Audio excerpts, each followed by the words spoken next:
Hello guys and welcome to the video number 8. Alors aujourd'hui ce qu'on va voir c'est apprendre à ajouter ce qu'on appelle des commentaires. Les commentaires sont tout simplement un moyen pour pouvoir documenter notre code source. Car croyez-moi, après plusieurs mois, vous pouvez ne pas vous retrouver dans votre code source même si c'est vous qui l'avez écrit. Alors les commentaires sont ignorés par l'interpréteur, donc par le navigateur ici. Donc ils sont simplement là pour nous permettre de pouvoir comprendre notre code source et pourquoi pas le faire comprendre également à d'autres développeurs. Alors commençons sans plus tarder, au lieu de raconter ici des...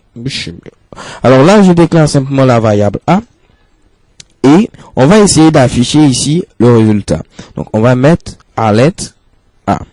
Donc je le rappelle, la fonction alert permet de tout simplement d'afficher ici un message. Donc en l'occurrence ici on va afficher le contenu de la variable A.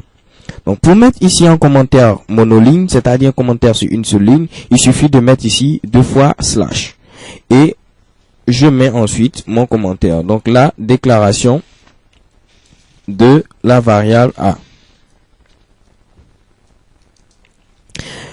Je peux également documenter cette seconde instruction, donc commenter cette seconde instruction. Je mets 2 fois slash et je vais dire par exemple ici devra afficher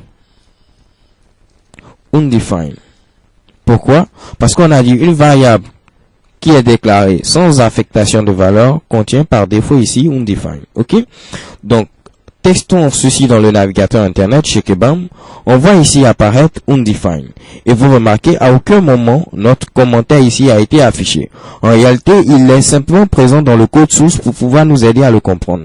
Il ne sera jamais affiché ici. On dit plutôt, il ne sera jamais interprété par le navigateur internet. Ok?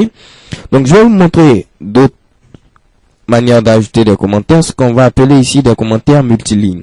Les commentaires multilignes nous permettent de pouvoir ajouter des commentaires sur plusieurs lignes. Donc si vous avez des commentaires assez longs, donc vous pouvez utiliser cette seconde méthode pour ajouter des commentaires sur plusieurs lignes.